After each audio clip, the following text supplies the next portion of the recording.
E aí, Guilherme, como que evoluiu esse processo da comercialização? E o leilão nada mais é do que, eu entendo pouco, mas o cara que cria, né, e vai vender o animal para ser engordado, o leilão é uma forma de colocar todo mundo junto no mesmo lugar. Tem uma frase que vocês falam que eu acho até muito bacana, trazendo para a realidade, que a Estância Bahia é o mercado livre da pecuária de corte, né? Isso surgiu naturalmente. E até em São Paulo tem uma estrada que diz que o gado vinha do Nordeste para São Paulo ou do Sul e passava por ali para fazer essa troca. O leilão começou desse comércio. Mas me diz essa evolução hoje, eu poder olhar pela televisão e comprar um lote, e que distância que eu posso entregar isso a qualquer lugar do Brasil? Como foi essa evolução para chegar hoje, Guilherme? Na verdade, o mundo agro é um mundo muito conservador, né? Que ele vem quebrando paradigmas, vem entrando essa nova geração. É muito recente, né, Rogério? Se a gente analisar também essa interiorização de produção, né? Pensando no centro-oeste brasileiro, ela é muito nova, né, Rogério? Então, tudo isso, a comercialização, ela também acompanhou nessa chegada, né? Os leilões, ele é uma prática milenar, onde era feito na antiga Grécia, em vários lugares do mundo, é uma prática milenar, e é uma coisa que o pessoal fala, o leilão vai acabar. Eu não acho que não vai acabar. Não acaba, não. Né? Mas isso, uma coisa muito importante, ele vai se transformar, né? Como já se transformou muito, né? Quando a Estância Bahia começou a fazer os leilões, hoje já é uma forma totalmente diferente, né? E a gente não imaginava. Então, assim, hoje realmente eu vejo que a pecuária em si, ela é uma pecuária que ela teve uma evolução muito grande, né? A gente teve um salto nesses últimos 30 anos que foi uma coisa, assim, realmente muito forte, né? De mudança, de quebra de paradigma, de mudança mesmo de hábito, de melhorias, né? Isso eu atribuo muito, eu comparo muito mesmo com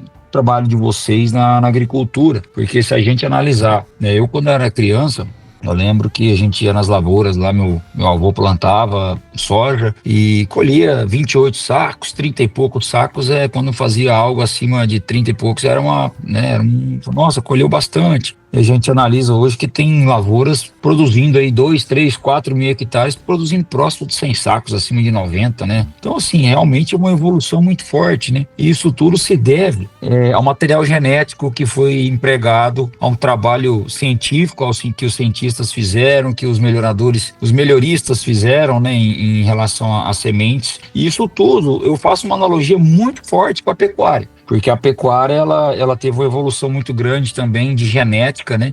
Há 30 anos atrás, um boi, nós abatíamos um animal de 15, 16 arrobas, era um animal já acabado e pronto para ser entregue ao frigorífico, né? Hoje nós estamos falando aí em grandes projetos aqui no Mato Grosso que fazem aí um trabalho de confinamento, de TIP, né, que é a terminação intensiva a pasto, né, e tudo isso entrega animais ao frigorífico com 22, 23, 24 arrobas, e tem projetos até que entregam um de 25, então isso tudo é uma evolução muito forte. E além de a gente ter realmente, né, a nutrição, que isso ela transformou muito forte, ela deu celeridade na engorda dos animais, né, porque realmente quando você trata, você aumenta a velocidade. Mas o insumo principal que fez a diferença em tudo isso, deu capacidade, foi a genética, né? Os animais, eles melhoraram geneticamente muito forte. Nós tivemos aí trabalho de melhoradores, também melhoristas dentro do nosso negócio, que é a pecuária, que fez a diferença muito grande. Então, pesquisadores, cientistas que buscaram aí animais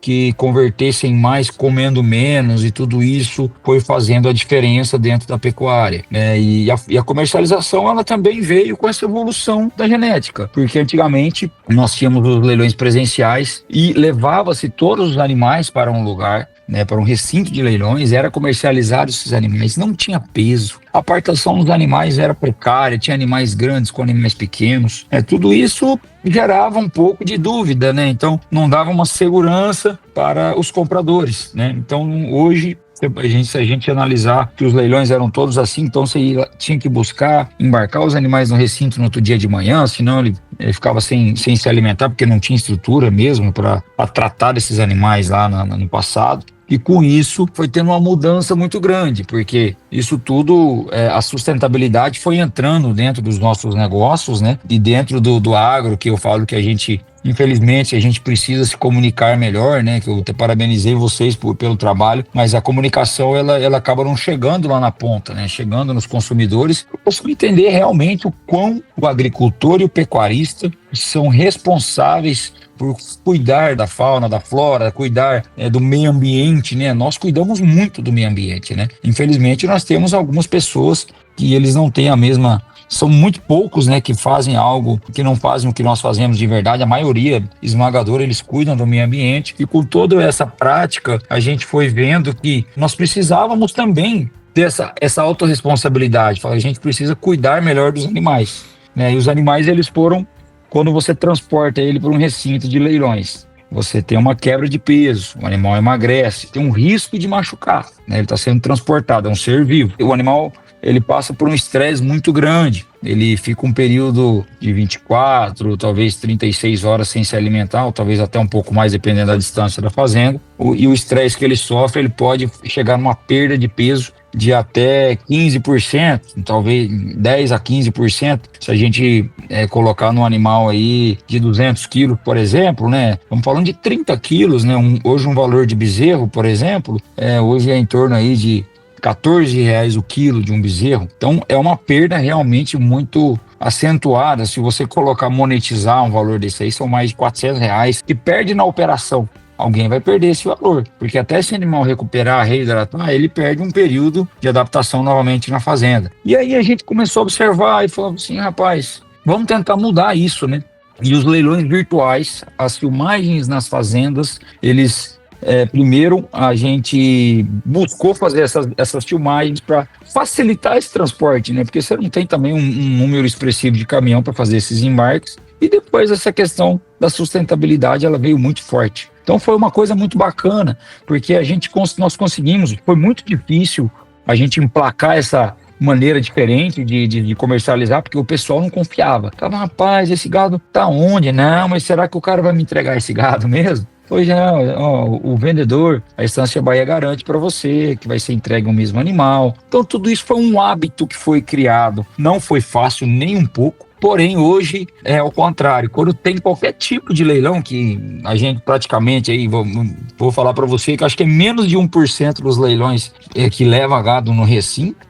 Os leilões quase praticamente 100% são virtuais. E quando leva, o pessoal fala, não, eu vou comprar o que está filmado. Porque realmente ele, além do animal estar apacentado na fazenda do vendedor, ganhando peso, né? Que ao invés de você levar para o recinto, ele perde. Na fazenda ele está ganhando peso e o cliente vai receber, ele vai fazer um embarque na fazenda do vendedor, ele vai direto para dele. Ele não vai fazer essa triangulação de levar o animal para o recinto.